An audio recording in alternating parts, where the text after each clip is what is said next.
주의 마음으로 주님께 정성을 다해 그렇게 나아가는 시간 되기를 원합니다.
하겠습니다.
옆에 있는 분들에게 좀 이렇게 믿음으로 고백했으면 좋겠습니다.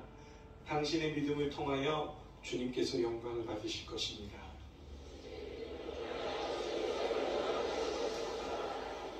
아멘.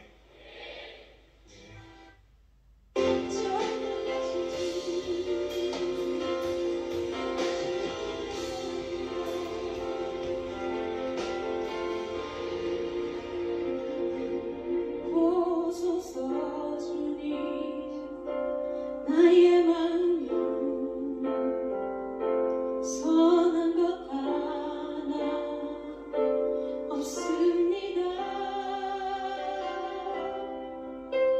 그러나 내 모든 것 주께 드립니다. 사랑으로 담으시고 날 새롭게 하소서. 보소서 주님 나의 마음은 선한 것 하나 없습니다.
5월 8일 주일 예배를 시작하도록 하겠습니다.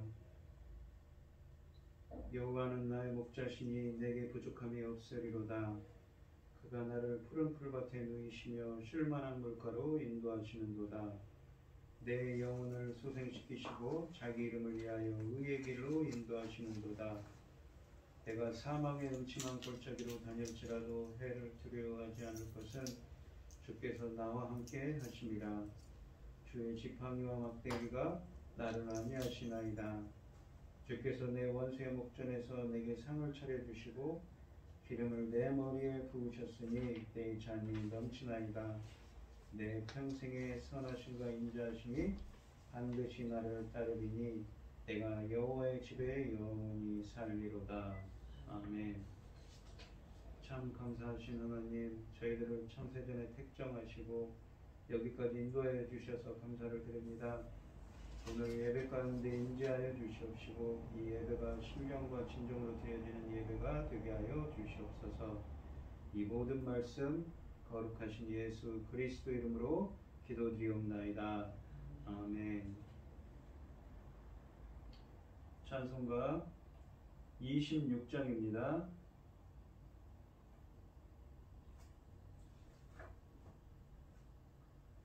구세주를 아는 이들 찬송하고 찬송하세.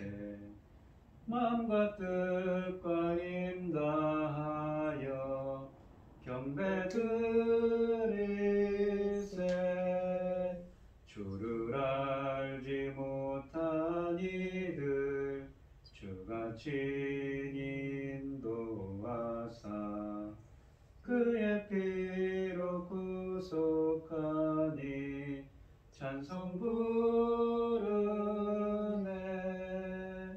약한 사람 도움받아 시험 중에 참게 되니 모든 죄를 이기림은 믿음뿐이라.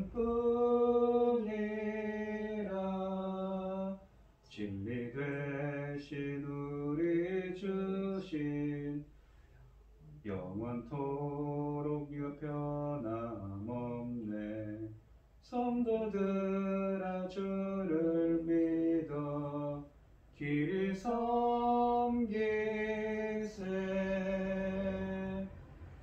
사도신령하심으로 신앙 고백하시겠습니다. 전능하사 천지를 만드신 하나님 아버지를 내가 믿사오며 그 외아들 우리 주 예수 그리스도를 믿사오니 이는 성령으로 잉태하사 동정녀 마리아에게 나시고 본디오 빌라도에게 고난을 받으사 십자가에 못 박혀 죽으시고 장사한 지 사흘 만에 죽은 자 가운데서 다시 살아나시며 하늘에 오르사 전능하신 하나님 우편에 앉아 계시다가 저리로서 산자와 죽은 자를 심판으로 오시리라. 성령을 믿사오며 거룩한 공예와 성도가 서로 교통하는 것과 죄를 사하여 주시는 것과 몸이 다시 사는 것과 영원히 사는 것을 믿사옵나이다. 아멘. 교동은 15번입니다. 제가 먼저 읽겠습니다. 여호와는 나의 빛이요 나의 구원이시니 내가 누구를 두려워하리요. 여호와는 내 생명의 능력이시니 내가 누구를 무서워하리요. 악인들이 내 살을 먹으려고 내게로 왔으나 나의 대적들 나의 원수들인 그들은 실족하여 넘어졌도다. 군대가 나를 대적하여 진칠지라도 내 마음이 두렵지 아니하며 전쟁이 일어나 나를 치려할지라도 나는 여전히 태어나리로다. 내가 여호와께 바라는 한 가지 일 그것을 구하리니 곧 내가 내 평생에 여호와의 집에 살면서 여호와의 아름다움을 바라보며 그의 성전에서 사모하는 것이라. 그것이라.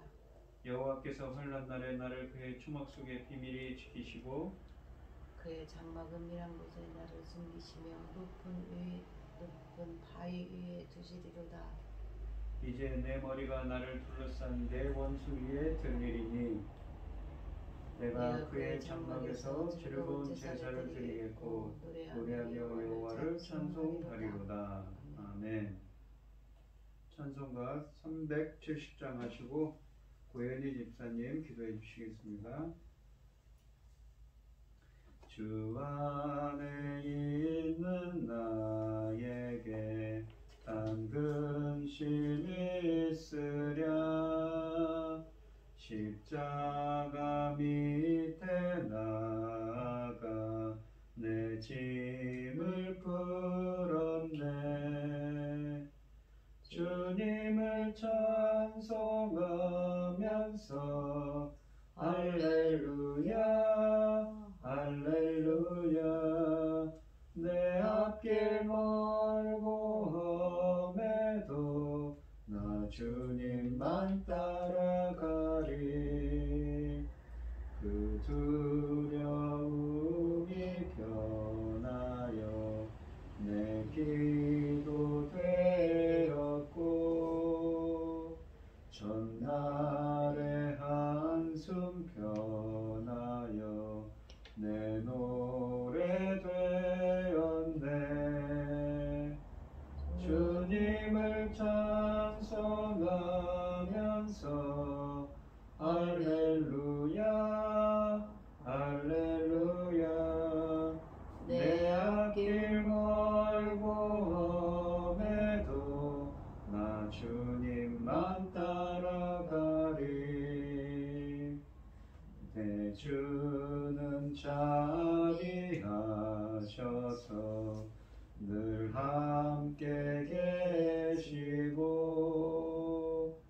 내 궁핍 밤을 아시고 늘 채워주시네. 주님을 찬송하면서 할렐루야 할렐루야. 내 앞길 멀고 험해도 나 주님만 따라가리. 내 주 안에 준 언약은 영불변하시니 그 나라 가기까지는 늘 보호하시네. 주님을 찬송하면서 할렐루야 할렐루야. 내 앞길 멀고 험해도 나 주님만 따라가리. 아멘. 천지를 지으시고 저희를 하나님 앞에서 자녀로 삼아주신 살아계신 하나님 아버지, 저희는 어리석어서 아들까지 죽게 하시고 저희를 그 죽음에서 건지신 그 사랑을 다 깨닫지 못하고 있습니다. 용서하여 주시옵소서. 이런 상황에서 저희 나라를 세상 나라로 세우셨습니다. 이 사명 잘 감당하고 하나님 앞에 갈 수 있도록 도와주시옵소서. 세상에는 전쟁을 일으켜서 무고한 자들이 무고한 자들을 마구 죽이고 있습니다. 하나님께서도 보시고 계시죠.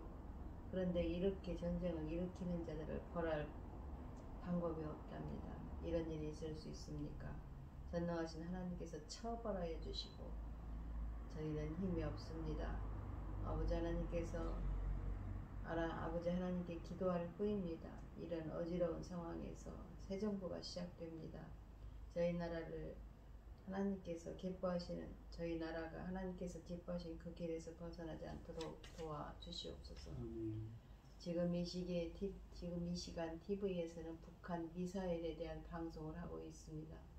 이런 상황에 저희는 아버지 걱정이 많습니다. 이 모든 문제에서 제사장 나라로 세우신 저희 나라를 지켜주시고 이 시간 하나님께 사랑하는 아버지 하나님 지켜주시옵소서. 저희 나라가 아버지 하나님 사명 감당하지 못하면 이 엄중한 상황에서 어떻게 되겠습니까? 저희는 두려움에 쌓여 있습니다. 걱정에 쌓여 있습니다. 도와주시옵소서. 이 시간 당신의 사랑하는 종이 아버지 강단에 섰습니다. 아버지 창문 같은 귀한 말씀들로 아버지 열어가고 있는 그 말씀 안에서 우리는 바로 설 수 있도록 도와주시옵소서. 아멘. 전능하신 하나님 아버지, 참으로 귀한 하나님의 역사가 아버지 열매 거둘 이 새 시대가 앞에 놓여 있습니다. 사명을 잘 감당하고 나갈 수 있도록 아버지 앞에 갈 수 있도록 도와주시옵소서. 이 모든 말씀 억만 죄악 가운데서 우리를 구원하여 주신 예수 그리스도 이름으로 기도하옵나이다. 아멘. 성경 교독 시간입니다. 오늘 함께 하실 하나님의 말씀은 요한복음 5장 1절로 18절 말씀입니다. 교독을 하도록 하겠습니다. 제가 먼저 읽겠습니다. 그 후에 유대인의 명절이 되어 예수께서 예루살렘에 올라가시니라. 예루살렘에 있는 양문 곁에 히브리 말로 베데스다라 하는 못이 있는데 거기 행각이 5이 있고 그 안에 많은 병자, 맹인, 다리 저는 사람, 혈기 마른 사람들이 누워 물의 움직임을 기다리니 이는 천사가 가끔 못에 내려와 물을 움직이게 하는 움직인 후에 먼저 들어가는 자는 어떤 병에 걸렸든지 낫게 되밀어라. 거기 38에 된 병자가 있더라. 예수께서 그 누운 것을 보시고 병이 벌써 오래된 줄 아시고 이르시되 네가 낫고자 하느냐.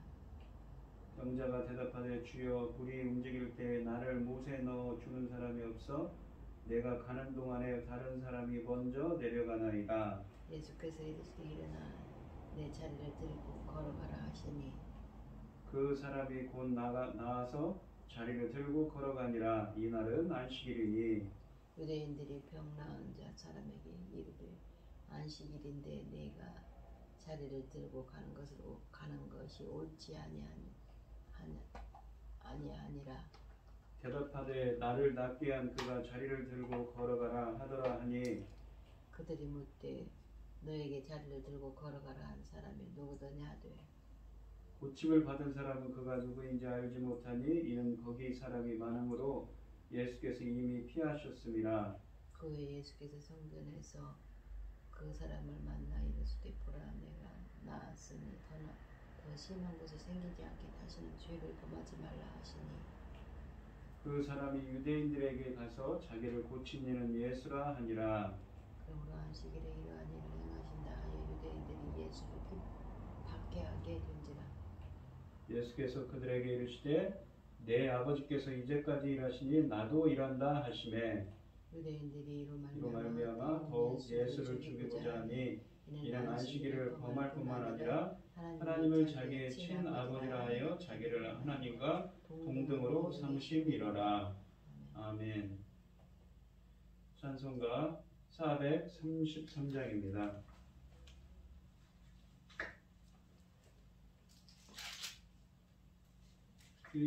귀하신 주여 날 붙드사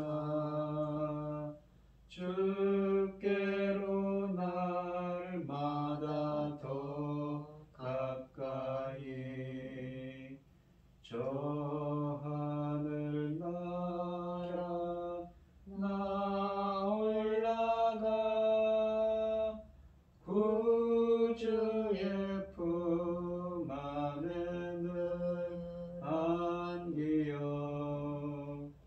영생의 복 받기 원합니다. 봉헌할 물건 나 없어도 날마다 주께로 더 가까이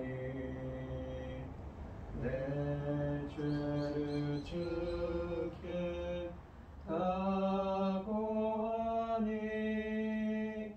주님의 보혈로 날 씻으사 눈보다 더 이게 하옵소서. 간악한 마귀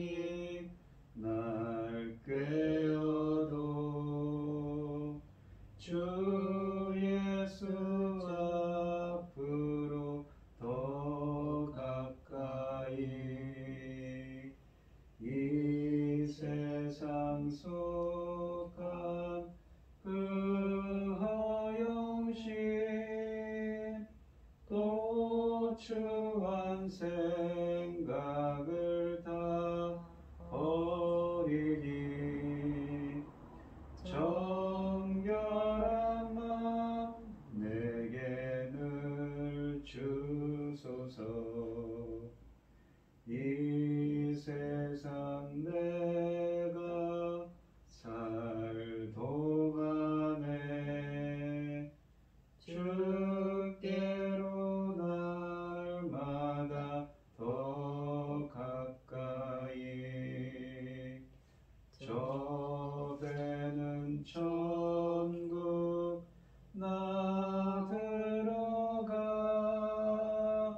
안 없는 복락을 다 얻도록 풍성한 은혜를 주옵소서.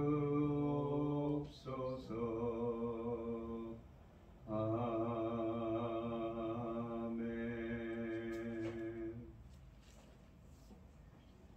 오늘 함께 하실 하나님의 말씀의 제목은 다시는 죄를 범하지 말라입니다. 이 요한복음 5장에서 예수님은 베데스다 연못가에 있던 38년 된 병자를 고치십니다. 이것은 하나님의 아들로서 생명을 주시고 구원과 심판을 하시는 메시아로서 자신을 드러내신 것입니다. 이 1절부터 9절 말씀을 한번 보시면 그 후에 유대인의 명절이 되어 예수께서 예루살렘에 올라가시니라. 예루살렘에 있는 양문 곁에 히브리 말로 베데스다라 하는 못이 있는데 거기 행각 5이 있고 그 안에 많은 병자, 맹인, 다리 저는 사람, 혈기 마른 사람들이 누워 물의 움직임을 기다리니 이는 천사가 가끔 못에 내려와 물을 움직이게 하는데 움직인 후에 먼저 들어가는 자는 어떤 병에 걸렸든지 낫게 됨이로라. 거기 38해 된 병자가 있더라. 예수께서 그 누운 것을 보시고 병이 벌써 오래된 줄 아시고 이르시되 네가 낫고자 하느냐. 병자가 대답하되 주여 물이 움직일 때 나를 못에 넣어주는 사람이 없어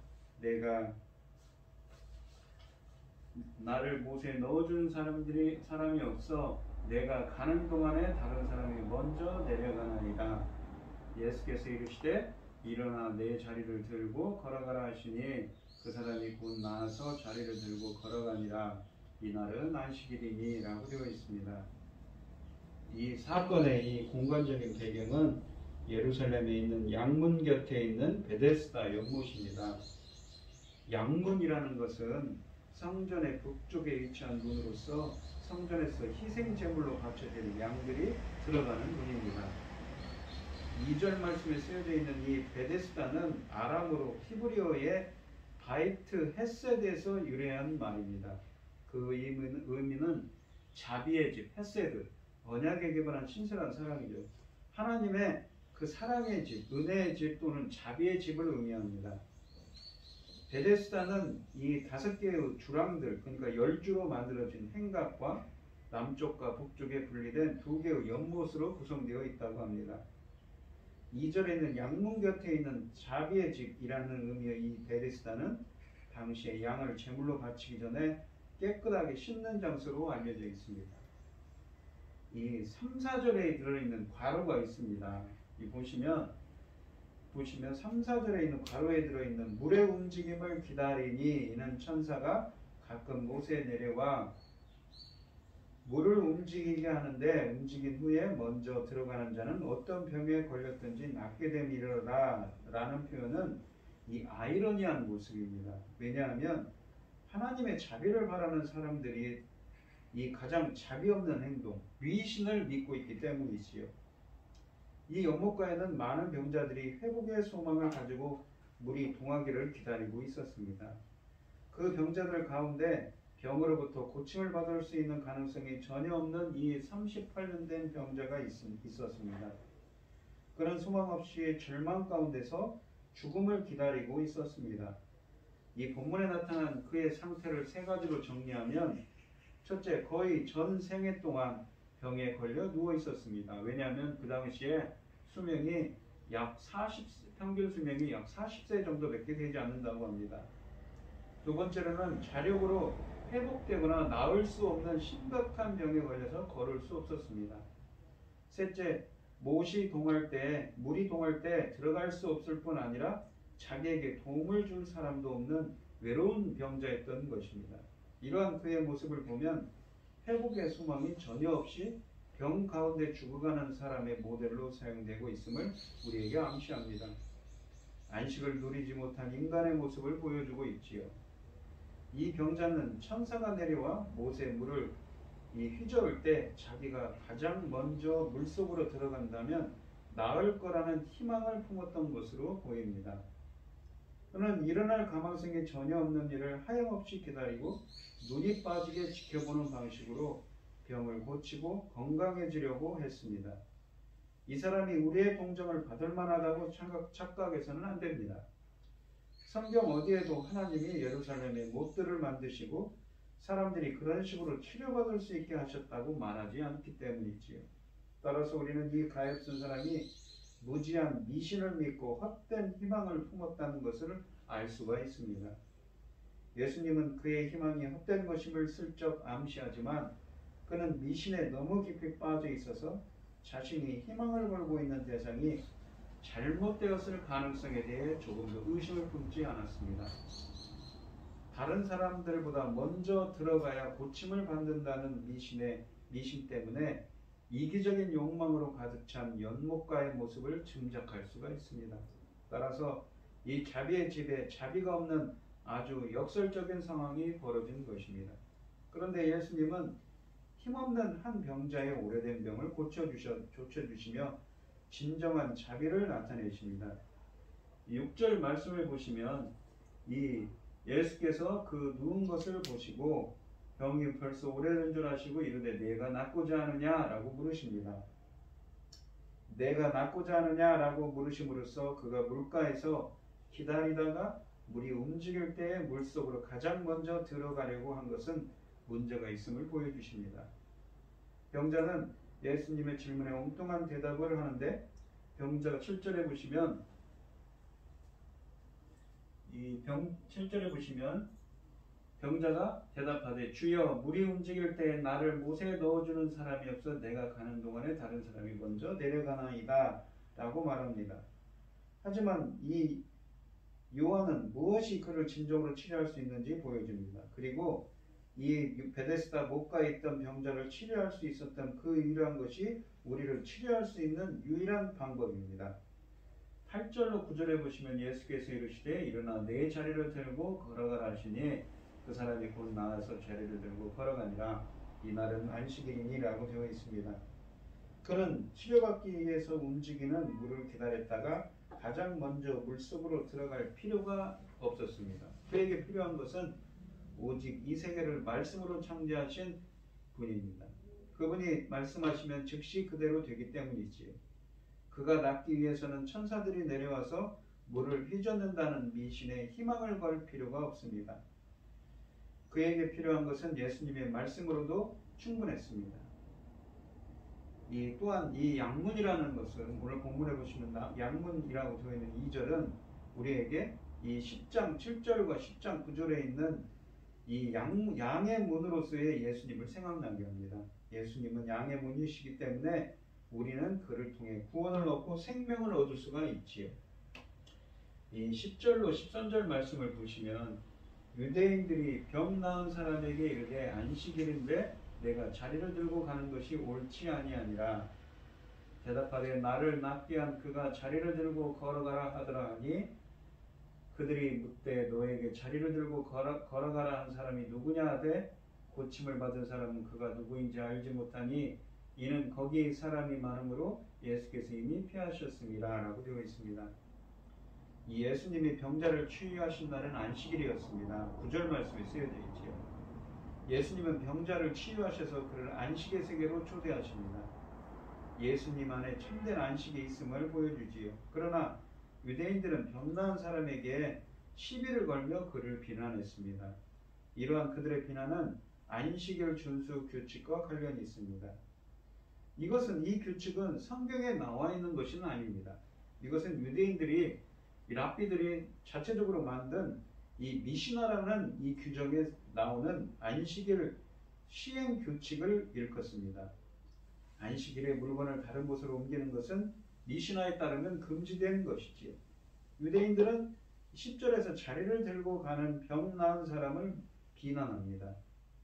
병 나은 사람이 자기를 고쳐준 사람이 말한 대로 자리를 들고 가라고 하자 이제 유대인들은 이런 명령을 한 사람에게 비난을 화살을 돌리고 있습니다. 유대인들은 이 안식일의 의미라든지 그 병자의 회복에 관심은 없습니다. 오직 안식일 규정을 어긴 사람을 비난하는 것에 관심이 있지요. 하나님에게도 사람에게도 관심이 없고 오직 인간이 정한 규율에 관심이 있습니다. 율법을 지킨다고 생각하지만 정작 율법의 정신에는 관심이 없습니다. 율법의 참 정신은 하나님을 사랑하고 이웃을 사랑하는 데 있는데도 말입니다. 이 14절로 18절 말씀을 보시면 그 후에 예수께서 성전에서 그 사람을 만나 이르시되 보라 내가 나았으니 더 심한 것이 생기지 않게 다시는 죄를 범하지 말라 하시니 라고 되어 있습니다. 15절에 그 사람이 유대인들에게 가서 자기를 고치는 이는 예수라 하니라.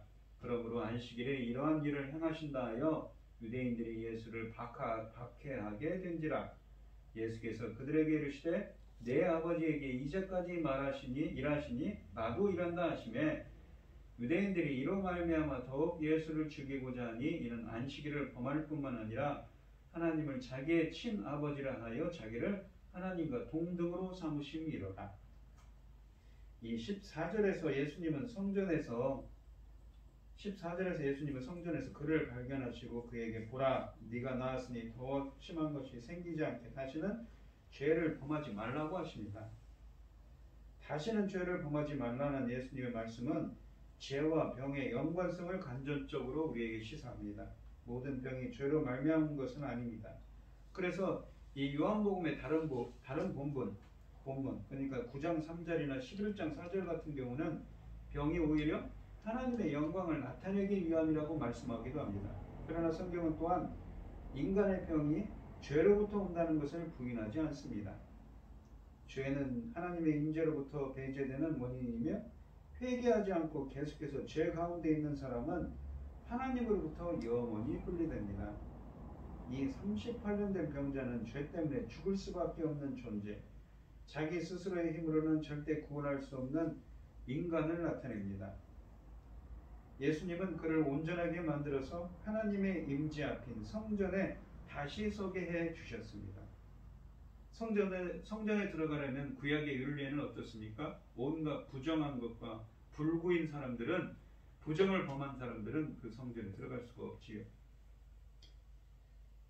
이제 예수님은 그에게 하나님으로부터 영원히 분리되지 않으려면 죄를 알면서도 회개하지 않고 계속 죄 가운데 있어서는 안 된다고 경고하십니다.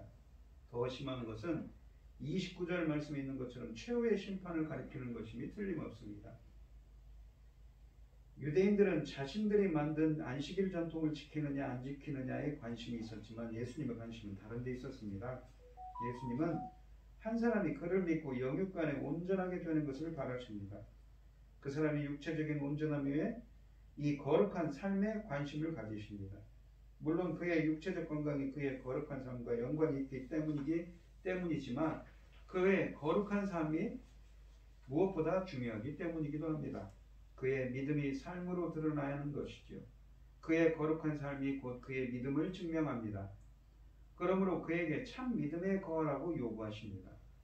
그런데 이 병 나은 사람의 다음 행위를 어떻게 해석해야 할까요? 이 15절 말씀을 보시면 그 사람이 유대인들에게 가서 자기를 고친 이는 예수라 하니라 라고 되어 있습니다. 이어진 구절은 고침받은 사람의 말을 듣고 라고 되어 있는데 16절에 보시면 그러므로 라고 합니다. 그러므로 유대인들이 예수님을 핍박했다고 16절에 쓰여져 있습니다. 그러므로 라는 말은 이 때문에 라는 말입니다. 이 고침받은 사람의 말을 듣고 유대인들은 그 사람이 아니라 예수님을 핍박했다는 것이지요. 따라서 이 고침받은 사람의 행동은 부정적으로 입혀질 수가 있습니다. 살이 깊지 못한 행동인 것이지요. 17절에 보시면 내 아버지께서 아직 이제까지 일하시니 라는 표현은 안식일에도 하나님은 여전히 일하신다는 유대 사상을 반영합니다. 왜냐하면 우리가 창세기 2장 4절이 말하는 하나님의 쉼은 안식은 그의 창조 사역으로부터의 쉬시는 것이지 피조 사역을 보존하시는 사역으로부터의 쉬신다는 말이 아닙니다. 안식일에도 사람은 출생을 하고 죽기도 합니다.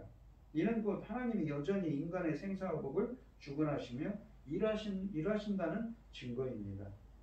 하나님은 사람에게 생명을 주기도 하시고 또한 사람에게 죽음의 심판을 하기도 하십니다. 이러한 하나님의 일을 이제 예수님이 하신다고 본문은 증거하고 있는 것이죠. 따라서 21절로 29절에 나오는 예수님의 핵심 사역은 다음 달에 나오는 사역은 생명을 주시는 사역과 심판하는 사역입니다. 그러므로 안식일에 사람을 치유하시는 예수님의 모습은 아버지 하나님의 모습과 같은 것입니다. 하나님께서 사람에게 생명을 주시듯이 예수님은 병자를 새롭게 하는 사역을 하십니다. 하나님을 아버지라 부르는 예수님의 이러한 언급은 유대인들을 분노케 했습니다. 안식일 규정 위반보다 더 유대인들이 예수님께 분노한 이유는 무엇이었냐면 18절에 있는 것처럼 예수님이 자신을 하나님의 아들이라 일컬었기 때문입니다. 유대인들은 이를 신성모독으로 여겼습니다. 19절부터 23절 말씀을 보시면 그러므로 예수께서 그들에게 이르시되 내가 진실로 진실로 너희에게 이르노니 아들이 아버지께서 하시는 일을 보지 않고는 아무것도 스스로 할 수 없나니 아버지께서 행하시는 그것을 아들도 그와 같이 행하느니라. 아버지께서 아들을 사랑하사 자기가 행하시는 것을 다 아들에게 보이시고 또 그보다 더 큰 일을 보이사 너희로 놀랍게 여기게 하시리라. 아버지께서 죽은 자들을 일으켜 살리신 같이 아들도 자기가 원하는 자들을 살리느니라 라고 되어 있습니다. 여기 보시면 죽은 자들이라고 되어 있는데 이 죽은 자들이 헬라어로 보면 네크로스입니다. 영적으로 죽은 자를 일으켜 에게이로라고 되어 있는데 우리가 8절 말씀에 보시면 예수님께서 이 38년 된 병자를 일어나 걸어가라 라고 표현하지 않습니까? 그때 일어나 라는 말이 에게이로입니다. 영적으로 죽은 자들을 일으켜 살리신 같이 이 살리다는 말은 보통 보시면 이 어떤 말이냐면 이 생명을 얻다 라는 것은 자우라는 말을 쓰는데 이 말은 조포에이오입니다. 조에라는 생명과 포이에오 뭐냐면 창조하다는 말이지. 그러니까 이 영적으로 죽은 자들을 일으켜 세워서 살아나게 합니다. 새로운 생명을 불어넣는 것이죠. 아들도 자기가 원하는 사람들을 살리는 거야. 아버지 하나님께서 하시는 것처럼 이 아들이신 예수 성자 이위 하나님이신 예수 성자 하나님이신 예수님도 하신다는 말입니다. 아버지께서 아무도 심판하지 아니하시고 심판을 다 아들에게 맡기셨으니 이는 모든 사람으로 아버지를 공경하신 것 같이 아들을 공경하게 하려 하심이라. 아들을 공경하지 아니하는 자는 그를 보내신 아버지도 공경하지 아니하느니라 라고 되어 있습니다. 이 삼위일체 중에서 영원하신 두 번째 위격이고 선지하시는 하나님의 아들이며 만물이 그로 말미암아 지음받았다고 성경이 증언하는 예수님은 아들이 아버지께서 하시는 일을 보지 않고는 아무것도 스스로 할 수 없다고 19절에 단언하십니다. 이로써 자기는 모든 것을 삼위일체 중에서 첫 번째 위격이신 아버지 하나님에게서 배웠다고 선언하시는 것이지요. 우리의 연약함과 부족함을 아시는 예수님은 우리의 이해를 돕기 위해 도저히 믿기지 않는 이 진리를 계속해서 설명해 나가십니다. 20절에 보시면 아버지께서 아들을 사랑하사 자기가 행하시는 것을 다 아들에게 보이시고 또 그보다 더 큰 일을 보이사 너희로 놀랍게 여기게 하시리라 라고 되어 있습니다. 이 말씀의 첫 번째 부분에서 예수님은 아버지께서 아들에게 무엇이든지 다 가르쳐 주시는 것은 아들을 사랑하기 때문이라고 설명하십니다. 아버지께서는 아들을 사랑하시기 때문에 자기가 행하는 모든 것을 아들에게 보여주십니다.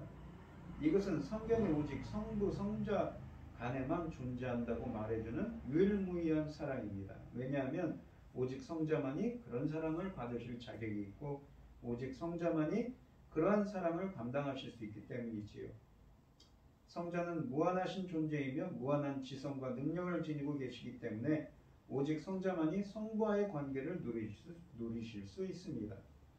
아버지가 아들을 사랑하시고 아들은 아버지가 가르쳐 주시는 것들을 받으실 수 있기 때문에 아버지께서는 자기가 행하시는 것을 다 아들에게 보이십니다. 20절의 두 번째 부분에서는 아버지께서 아들을 위해 행하실 또 다른 일, 그리고 그렇게 하시는 이유를 우리에게 말해줍니다. 또 그보다 더 큰 일을 보이사 너희로 놀랍게 여기게 하시리라 라고 말씀하십니다. 여기에서 그로 지칭된 일은 무엇입니까? 바로 그보다 라고 할 때 그라는 것은 무엇입니까? 무엇보다입니까? 바로 1절로 18절에서 예수님이 안식일에 병자를 고치신 것이고 예수님이 앞으로 하시게 될 더 큰 일은 무엇입니까? 바로 24절로 29절을 보시면 죽은 자들을 살리는 것입니다. 아버지께서 자신이 하시는 일을 예수님에게 보여주시는 이유는 무엇인가요? 아버지께서 예수님에게 안식일에 병자를 고치실 권한을 주신 이유는 무엇인가요? 왜 아버지께서는 장차 예수님께서 더 큰 일들을 보여주시려고 하시는 것인가요? 왜 아버지께서는 예수님께서 죽은 자들을 살릴 권한을 주시고자 하는 것인가요? 그 대답은 20절의 끝자락에 있습니다. 내가 너희를 놀랍게 여기게 하시리라 라고 합니다. 예수님 같으신 분은 없고 하나님은 모든 사람이 그것을 알기 원하십니다. 이것이 하나님께서 예수님에게 더 큰 일들을 보여주셔서 모든 사람이 예수님의 지극히 크신 위엄을 보고 경외심을 품게 하시려는 이유입니다. 21절로 23절에서 예수님께서 하신 말씀은 아버지께서 자기에게 보여주실 것이라고 말씀하신 더 큰 일이 부활과 심판함을 보여줍니다. 예수님은 21절에서 아버지께서 죽은 자들을 일으켜 살리심 같이 아들도 자기가 원하는 자들을 살리느니라고 설명하십니다. 여기서 죽은 자들은 이 영적으로 죽은 자들입니다. 그런데 이 일으켜라는 이 에게이로라는 말은 8절 말씀에 나오는 단어입니다. 예수님께서 이 38년 된 병자에게 일어나 걸어가라 할 때 이 에게이로 일어나다는 말입니다. 영적으로 죽은, 그러니까 네크로스인 자들은, 그러니까 영적으로 죽었다는 건 뭡니까? 우리가 살아서 숨 쉬고 말도 하고 생각도 하는 존재지만 우리 인간들은 원래 어떻습니까? 원래 영생을 누리는 존재였죠. 그런데 이 창세기 3장에 보면 아담과 하와가 선악을 알게 하는 나무를 먹고 하나님과 관계가 멀어집니다. 하나님과 관계가 단절됐죠. 그거를 영적으로 죽은 존재입니다. 그 영적으로 죽은 자들을 일으켜 살리시는 것, 그러니까 새로운 생명을 창조하는 거죠. 같이 하시는 것이라는 의미인 것이죠. 그러니까 이 영적으로 죽은 자들을 에게로 일으켜서 조포에요, 생명을 창조한다. 조포에요라는 말을 썼습니다. 새로운 생명을 창조하는 것 같이 아들도 그렇게 하신다는 표현이지. 그것을 나타내기 위해서 38년 된 병자를 이 죄로부터 무엇입니까? 자신을 구원할 수 없는 존재인 그 38년 된 병자를 이렇게 치유하셨다는 것이지. 그 치유의 표적인 이것을 나타낸다는 것입니다. 스스로 구원할 수 없는 우리 인간을 구원시킬 수 있는 분은 바로 예수 그리스도 뿐이라는 것이죠. 우리가 이 로마서를 보시면 이 성령 세례에 대한 이야기가 나오는데 이 보시면 영적으로 죽은 네크로스들을 일으켜 세우는 에게이로라는 말을 썼는데 21절에서 그 표현들이 여기에 나옵니다. 보시면 원문을 보면 나옵니다. 보시면 우리 그리스도와 합하여 세례를 받은 우리는 그의 죽으심과 합하여 세례를 받은 줄도 알지 못하느냐 라고 말합니다. 그리스도와 합하여, 그리스도 예수와 합하여로 되어 있는데 원문에는 그리스도 예수 안으로 세례를 받은 우리는 연합을 뜻합니다. 아니라는 거예요. 그의 죽으심과 합하여 세례를 받은 죽은 줄 모르느냐, 알지 못하느냐. 그 죽으심 안으로 세례를 받았습니다. 세례라는 건 뭐냐면 밥티조라고 해서 이 무엇입니까? 완전히 퍼머넌트 익스체인지, 피클, 채소를 만들 때 뜨거운 물에 데친 채소처럼 완전히 영구적인 변화, 근원적인 변화가 일어나서 뭡니까? 예수 그리스도 안에서 세례를 받은 것처럼 그의 죽으심 안으로 뭡니까? 세례를 받아서 완전히 변화가 존재가 됐죠. 그래서 어떻게 됩니까? 죽으심이 연합, 부활하심의 연합을 이루어서 우리가 죽으심과 합하여 세례를 받음으로 그와 함께 장사되었습니다.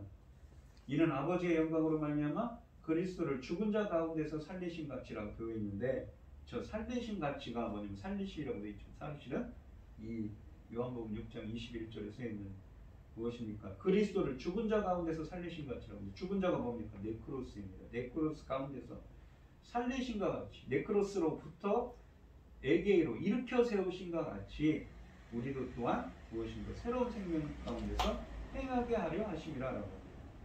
생명의 새로운 가운데서 그 인생의 길을 걸어가 다닙니다. 생활을 하는 거죠. 새로운 생명을 얻었습니다. 그러니까 이 로마서 6장 3절로 4절에 있는 말씀이 지금 이 요한복음 5장 21절에 있는 말씀과 똑같은 말을 하는 겁니다. 영적으로 죽은 자들을 세우는 거죠. 이렇게 세워서 살리는 겁니다. 그래서 보니까 생명의 새로운 가운데 새로운 생명을 얻게 합니다. 이것은 또 무엇이냐면 이 조프웨이라는 말을 썼는데, 아까 이 살리신다는 것이 새로운 생명을 창조한다는 말을 썼는데, 여기 6장 로마서 6장 5절을 보시면 만일 우리가 그의 죽으심과 같은 모양으로 연합한 자가 되었으면 또한 그의 부활과 같은 모양으로 연합한 자도 되리라라고 합니다. 연합한 자도 되리라라는 말에 연합한 자라는 건 뭐냐면 쉼, 함께라는 뜻을 따는 접두어가 휘오라는 말이거든요. 휘오는 태어나다 라는 말이죠. 낳다, 태어나다. 근데 함께 태어났다는 말이에요. 함께 태어났다는 거죠. 예수 그리스도가 죽으시면 부활하시면 그를 통해서 새로운 생명이에요. 근데 이것은 새로운 창조를 뜻하는 휘오라는 말은 창조를 뜻하는 말입니다. 우리가 마태복음 3장 11절로 12절에 보면 세례요한 이런 말을 합니다. 나는 너희로 회개하기 위해 물로 세례를 베풀거니와 내 뒤에 오시는 이는 나보다 능력이 많으니 나는 그의 신을 들기도 감당하지 못하겠노라. 그는 성령과 불로 너희에게 세례를 주실 것이요. 성령과 불로 세례를 준답니다. 손에 키를 들고 자기의 타작마당을 정하게 하사 알곡모와 곡간에 들고. 무엇입니까? 성령 세례죠. 쭉저기는 꺼지지 않는 불에 태우시리라. 불세례죠. 불은 무엇입니까? 심판을 의미합니다. 불세례는. 여기 보시면, 그런데 이 성령 세례에 대한 이야기를 하고 있는데 쉼, 휘오라고 했죠. 연합한 자가 함께, 휘오, 나타, 태어나다죠. 여기 보시면 요한복음 20장 22절에 보면 십자가에서 죽으시고 부활하신 예수님이 제자들에게 그들을 향하사 숨을 내쉬며 이르시되 성령을 받아. 성령을 부어주시면서 숨을 내셨어요. 근데 뭐냐면 휘오입니다. 그들 안에 새로운 생명을 나타 태어난다 합니다. 새로운 생명을 나타 태어나게 했죠. 휘오입니다. 근데 이 말이 휘오, 휘사인데 이거 N과 아내라는 전치사와 휘오라는 말이 합성어인데, 이 말이 똑같은 말이 어디에 있냐면 창세기 2장 7절. 하나님께서 천지 창조를 하실 때, 인간을 창조하실 때 했던 말을 이 히브리어로 되어 있는데 유대인들이 70인역 성경으로 번역할 때 똑같은 말을 씁니다. 땅의 흙으로 사람을 지으시고 생기를 그 코로에 불어넣으시고. 이 말이 유대인들이 나파우라는 히브리어를 썼습니다. 근데 이거를 유대인들이 70인역 성경 헬라어로 번역할 때 뭐라고 하냐면 휘오, 휘사. 여기 쓴 요한복음 20장 22절로 쓴 말과 똑같은 말을 씁니다. 그러니까 창조할 때 성령을 부어넣어서 어떻습니까? 우리 인간들에게 안에 새로운 생명을 태어나게 하고 창조를 쓴 거예요. 창조할 때 창조를 한 겁니다. 새로운 생명. 근데 우리 인간들이 영적으로 죽은 자가 되었죠. 요한복음 21장처럼 말입니다. 요한복음 5장 21절에 있는 것처럼 그 영적으로 죽은 자들을 일으켜 세웠어요. 마치 38년 된 병자를 일으켜 세운 것 같이 세워가지고 무엇인가 성령을 불어넣어서 새로운 생명, 부활을, 그 영적인 부활을, 새로운 생명을 불어넣는 거죠. 새로운 생명을 얻도록 하는 것입니다. 근데 그러한 권능은 누가 주십니까? 바로 예수 그리스도만이 주신다고 이 본문에서 말씀하고 계시는 것이지요. 이 로마서에 보시면 1장 4절에 보면 죽은 자들 가운데 부활하사 그랬는데 보십니다. 영적으로 네크로스에서 죽은 자들의 부활로부터입니다. 소유격을 써서 뭐냐면 근데 이걸 해석하면 문법적으로 죽은 자들을 부활시키는 능력으로 영적으로 죽은 자들을 영적으로 부활시킵니다. 다시 살아나게 하는 거죠. 똑같은 이야기를 하는 거예요. 누가 가지고 있어요? 예수 그리스도밖에 없다는 거죠. 근데 그거를 지금 이 요한복음에서는 표적으로서 그러니까 이 38년 된 병자를 치유함으로써 죄 때문에 자신 스스로는 구원할 수 없는 인간임을 그 38년 된 병자는 아까도 설명드렸듯이 무엇을 상징합니까? 죄 때문에 자기 스스로를 구원할 수 없는 그 인간을 구원하시는 그에게 성령을 불어넣어서 새로운 생명을 주시는 그 예수 그리스도의 능력을 증거하는 하나의 표적으로 말씀하고 있는 것이지요. 이 예수님은 5장 21절에서 아버지와 아들이 죽은 자들을 살릴 것이라고 단언하십니다. 또한 아버지와 아들은 자신들이 원하는 자들에게 생명을 주실 것입니다. 생명은 하나님의 선물이지요. 예수님은 아버지께서 자기에게 주신 대권을 이용해 자기가 원하는 자들에게 생명을 주실 것입니다. 아버지께서는 예수님에게 죽은 자들을 살릴 수 있는 능력만이 아니라 심판할 권한도 주셨습니다. 그래서 예수님은 5장 22절에서 아버지께서 아무도 심판하지 아니하시고 심판을 아들에게 맡기셨다고 하죠. 그러니까 생명을 주시고 심판할 권한까지도 다 예수님이 갖고 있는 것입니다. 어떤 능력을 따르죠? 이 죽은 자들을 부활시키는 능력이죠. 이 21절로 22절에 나오는 부활과 심판에 관한 말씀들은 나중에 이제 25절, 26절에 있는 좀 더 말씀에서 좀 더 자세하게 설명하겠지만 하나님이 그렇게 하시는 목적은 분명합니다. 이든 23절에 있는 것처럼 모든 사람으로 아버지를 공경하는 것 같이 아들을 공경하게 하려 하심이라 라고 말씀하십니다. 하나님은 예수님에게 죽은 자들을 살릴 수 있는 능력을 주셨고 모든 심판을 예수님에게 맡기셨기 때문에 모든 사람이 예수님을 공경하게 될 것입니다. 아버지로부터 생명을 수여할 수 있는 권한을 받은 아들은 자신이 원하는 38년 된 병자를 살릴 수 있는 권세를 가지고 있습니다. 예수님의 생명을 주는 능력은 이 38년 된 병자를 고친 이 표적의 의도가 무엇인지 분명하게 보여줍니다. 이 38년 된 병자는 죄로부터 스스로 구원할 수 없는 인간을 상징합니다. 이는 모든 믿는 자들에게 영생을 주시는 인자와 27절에 있지만 하나님의 아들로서 예수님의 궁극적인 표적임을 보이기 위함입니다. 이러한 생명수의 영생을 주시는 권세는 심판의 권세와 밀접하게 연결되어 있습니다. 영생의 권세와 심판의 권세는 분리된 사건이 아니라 생명을 받지 못하면 심판을 받고 생명을 받으면 심판을 받지 않는 불가분의 관계를 가집니다. 생명을 주는 권세를 가진 예수님은 심판하는 권세를 당연히 소유하신 것이죠. 이러한 권세를 주신 목적은 아들이 아버지께서 공경을 받게 하기 위함이라고 말씀하고 계십니다. 이 24절로 27절 말씀을 보시면 내가 진실로 너희에게 이르노니 내 말을 듣고 내 말이라는 로고스입니다. 또 나 보내신 이를 믿는 자는 영생을 얻었고 심판에 이르지 않으니 사망에서 생명으로 옮겼느니라. 진실로 너희에게 이르노니 죽은 자들이 하나님의 아들의 음성을 들을 때가 오나니 거기 있다라 듣는 자는 살아나리라 라고 합니다. 여기 보시면 죽은 자들은 네크로스입니다. 영적으로 죽은 자들이 하나님 아들의 음성을 들을 때가 옵니다. 음성이라고 되어 있는데 포네라고 해서 무엇입니까? 바로 소리, 음성을 뜻합니다. 거기 있다라 듣는 자는 살아나리라. 자오, 이 살아난다는 것은 네크로스의 반대입니다. 영적으로 죽은 자들이 영적으로 살아나는 거죠.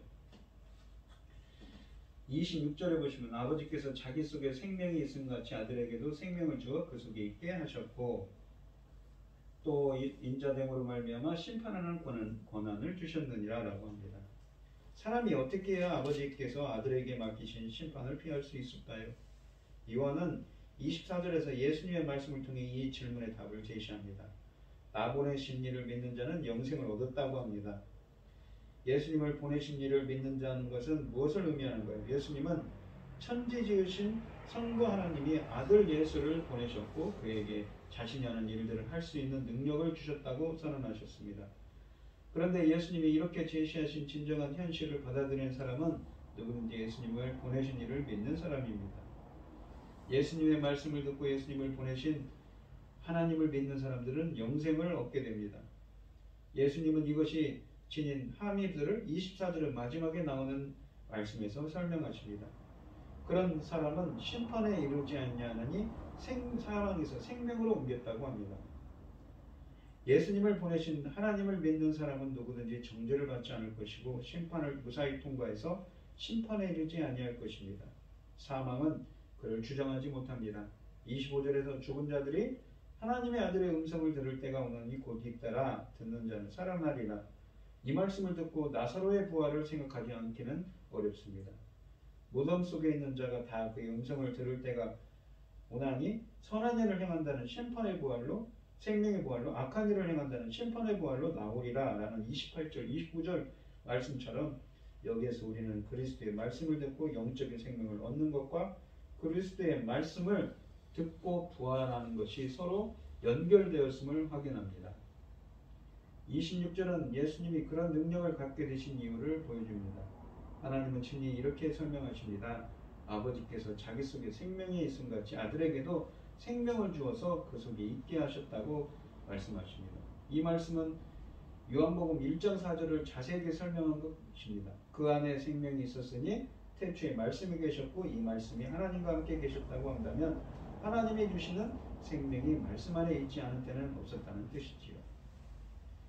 이 예수님이 죽은 자들을 살리실 수 있는 것은 아버지께서 그에게 생명을 주어 그 안에 있게 하셨기 때문이고 예수님이 장차 심판을 담당하실 수 있는 것은 예수님이 이 다니엘서 7장 13절의 인자이기 때문입니다.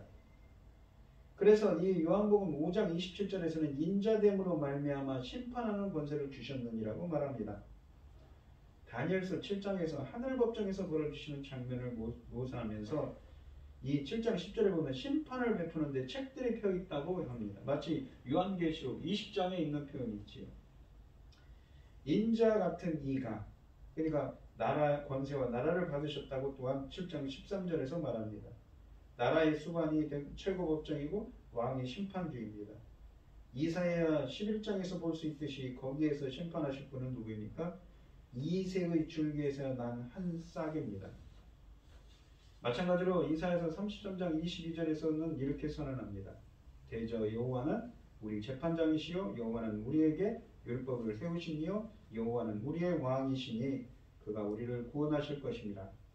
여호와는 만유를 다스리시는 최고의 군주요 세상의 참된 왕이며 백전백승의 천군을 이끄는 총사령관입니다. 예수님이 다니엘서 7장 13절에 인자시라는 것은 예수님이 이 그 통치권을 받아 심판을 집행하실 왕이라는 것을 우리에게 보여주고 있습니다. 28절로 29절 말씀을 보시면 이를 놀랍게 여기지 말라.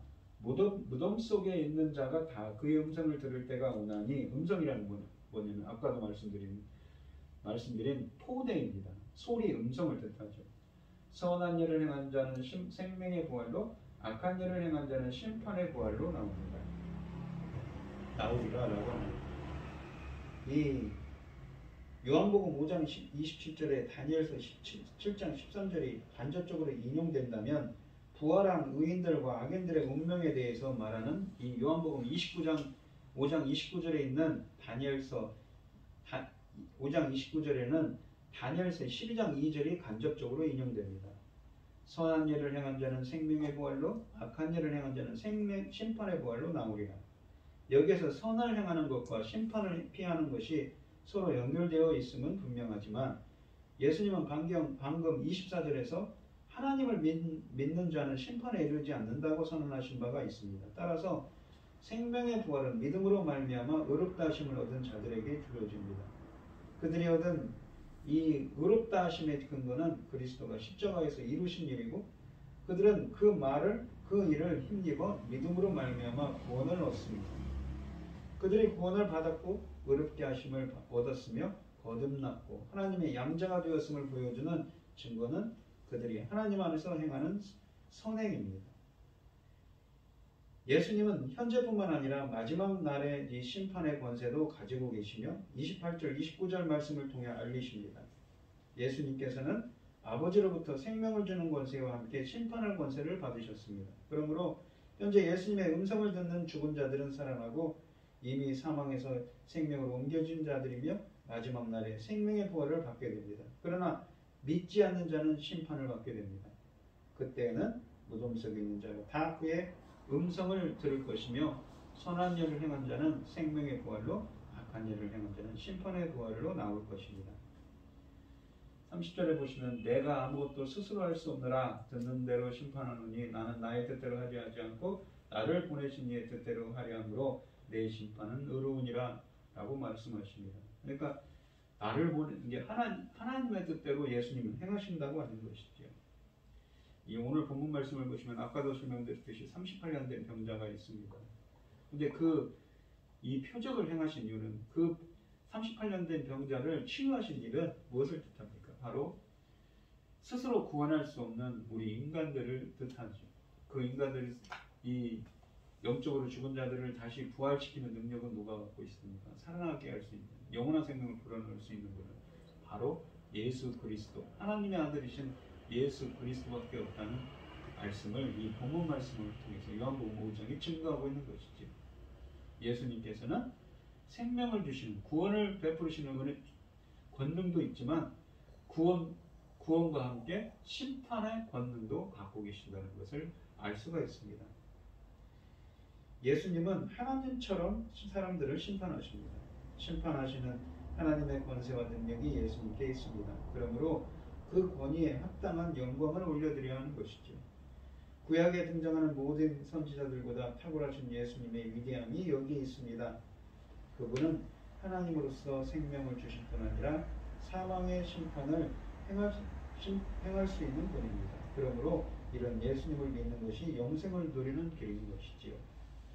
우리 이 생명과 심판, 구원과 심판의 권세를 가진 이 구세주이신 예수 그리스도를 믿으시고 이 자비의 집에 오셔서 친히 자비의 집이 되신 예수 그리스도의 자비와 긍휼과 사랑과 은혜가 함께 하시는 여러분들이 되어서 여러분들도 이 본문에 있는 말씀처럼 정말 주님의 그 은혜 가운데 자비와 긍휼과 은혜가 충만한 여러분들이 되셔서 이 예수 그리스도께서 주시는 생명의 은혜, 구원의 은혜가 충만하는 여러분들이 되시기를 축원드리겠습니다.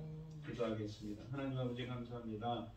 오늘 주신 하나님의 말씀처럼 38년 된 병자를 치유하신 이 요한복음 5장의 사건을 통해서 예수님께서는 친히 자신의 정체성을 드러내십니다. 자신이 바로 스스로 구원할 수 없는 우리 인간들을 구원하러 오신 예수 그리스도이심을, 메시아이심을 증거하고 있죠. 예수님을 믿고 예수님 말씀대로 살지 않는 자들은 어떻습니까? 심판에 과하지만 정말 예수님으로부터 예수님을 믿고 정말 참고 선을 행하고 영광과 존귀함과 썩지 않은 영을 구하는 자는 영생을 주신다는 이 로마서 2장 7절 말씀처럼 예수님을 믿음으로 섬기고 정말 그런 사람들에게는 하나님께서 예수 그리스도께서 생명의 부활로 나오게 해주신다고 말씀하고 있는 것이지요. 저희들은 부족하고 연약하지만 이 자비의 집, 은혜의 집이 되어주신 베데스다가 되어주신 예수 그리스도께서 저희들에게도 강림하여 주십시고 인도하여 주셔서 저희들도 정말 구원의 은혜를, 생명의 은혜를 누릴 수 있도록 주님께서 은혜 베풀어 주시고 함께하여 주시옵소서. 이 모든 말씀 거룩하신 예수 그리스도의 이름으로 기도드리옵나이다. 아멘. 찬송가 이 433장입니다. 436장입니다.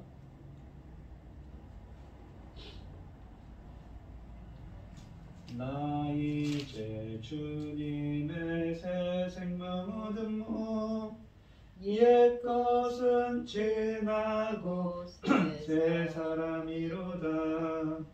그 생명 내 맘에 강같이 흐르고 그 사랑 내게서 해같이 빛난다.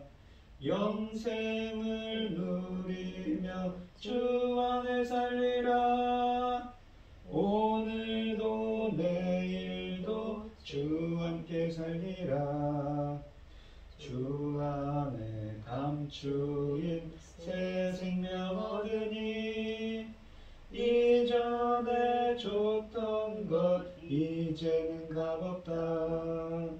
하늘의 은혜와 평화를 맛보니 찬송과 기도로 주 함께 살리라.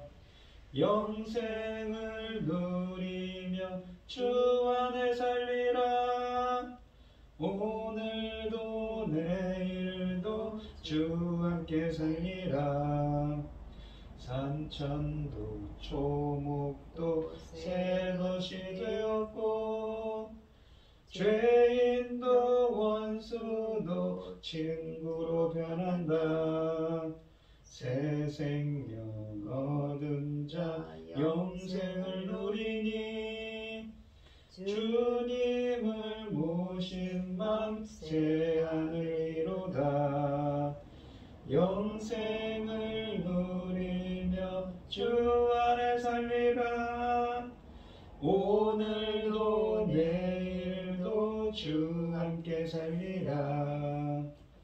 주 따라가는 길 험하고 멀어도 찬송을 부르며 뒤따라가리라. 나 주를 모시고 영원히 살리라. 날마다 섬기며 주 함께 살리라. 영생을 누리며 주 안에 살리라. 오늘도 내일도 주 함께 살리라. 아멘. 예물 위해 기도하겠습니다. 참 감사하신 하나님, 오늘도 거룩한 주일에 이렇게 예배드리게 하여 주시니 감사를 드립니다. 이 시간 하나님께서 주신 많은 은혜와 사랑에 감사드리며 주님께 귀한 예물을 드리는 분들이 있습니다. 제려지는 손길마다 주님께서 기억해 주시고 이 간구와 기도에 귀 기울여 주시고 응답하여 주셔서 하나님의 기뻐하시는 뜻을 행할 수 있도록 인도하여 주시옵소서. 기뻐받아 흠양하여 주실 줄 믿사오며 이 모든 말씀 거룩하신 예수 그리스도의 이름으로 기도드리옵나이다. 아멘. 찬송가 5장을 하시고 축도하심으로 오늘 예배를 마치겠습니다.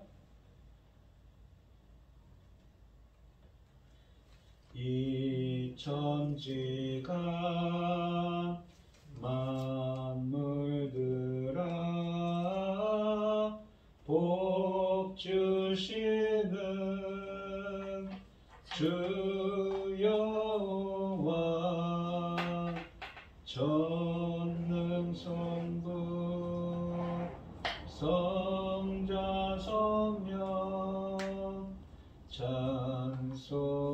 찬송하고 찬송하세. 아멘.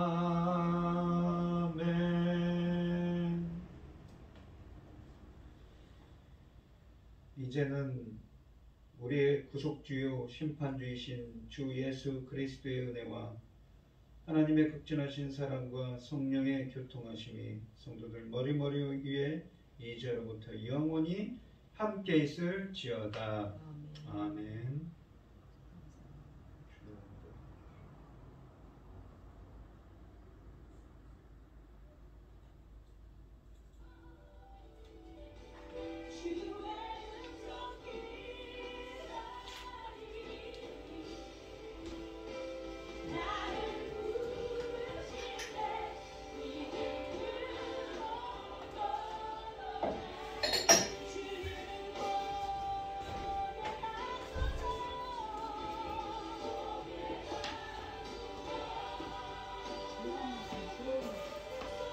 실감났어, 실감나 말씀. 응? 말씀을 실감나. 응. 우리 어머니가 통달하신 말씀.